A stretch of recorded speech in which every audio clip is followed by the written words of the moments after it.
a hidden mechanism activated. Qin Feng stepped onto the platform and it started to make some creaking sounds. After a while, it started to move. This appeared to be a lift. It descended slowly, finally stopping after what felt like 300 or 400 meters. He found himself at the entrance of a maze hidden under the temple. He took a look around and noticed something. It was a maze hidden under the temple. He knew that ruins had a certain chance of containing a hidden maze. In his previous life, he had explored many of them. There were countless traps inside, but as long as someone acted as cannon fodder, exploring was not dangerous, just time-consuming. With his current attributes, activating any of those traps would likely kill him. Fortunately, he had the Pendant of the Faithful. Its unique effect summoned a silver-tier devout follower to fight for him. He activated the summon and a devout follower appeared. He ordered the summoned creature to scout ahead. It was easy to explore with a lackey walking in front, but there was still a chance of danger. He decided to evolve his dodge passive first, just in case. He used evolution points to upgrade Ghost Shadow Blur from Gold tier to Epic tier. His passive dodge rate increased from 15% to 75%. Dodge activation granted immunity to all damage.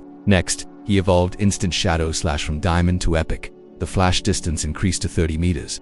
The invisibility state lasted 12 seconds. It now dealt 9 slashes to all enemies along the way, with a slash width of 5 meters. Every slash dealt an additional 400 attack damage. Cooldown was reduced to 8.8 seconds. He reflected on the evolution mechanics. Evolving a skill from Epic to Legendary required 10 times the base evolution points because it was the first evolution. The higher the starting tier of an item, the more cost-effective it was to evolve. If a skill started at Epic tier, evolving it to Legendary only costs 10 points.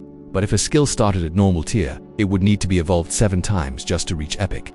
And by then the cost would be hundreds of points. The good news was that no matter what tier a skill started at, he could spend very few points to evolve it to Epic.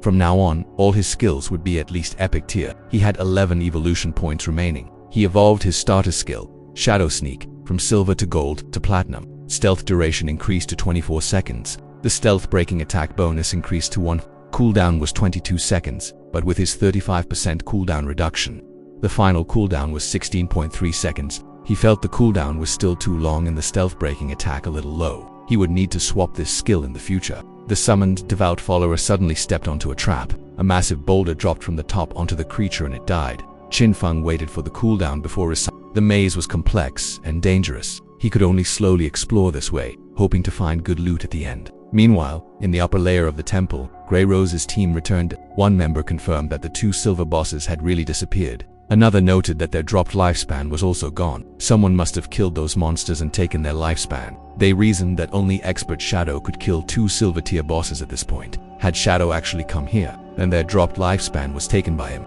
At least they would not have to die again. One of them recalled that when they first arrived, they saw a person who seemed to be communicating with the monsters. Was that Shadow? Could it be that he had a skill to bewitch bosses? What incomprehensible power so terrifying? Deep in the maze, the summoned creature again met its end by a spiked floor. Qin Feng had been exploring for 3 hours. This should be the end. Based on his previous life's experience, using human lives to explore would have killed at least hundreds of people. Qin Feng summoned the creature again and told it to take the lead. They walked on an elevated path towards a massive door. He ordered his summoned follower to open the door. The creature followed the command and pushed as hard as it could, but it could not open it. Strange, he examined the door and it suddenly opened. They continued inside and found a golden chest. It was full of thorns, locked, and there was an NPC beside it. The NPC's information was nothing but question marks. This was his first time meeting such a mysterious NPC. The NPC said something. Then it started glowing and slowly disappeared. The thorns on the treasure chest vanished as well. Hope you enjoyed the recap. Smash that like button if you did, and subscribe for more. See you next time.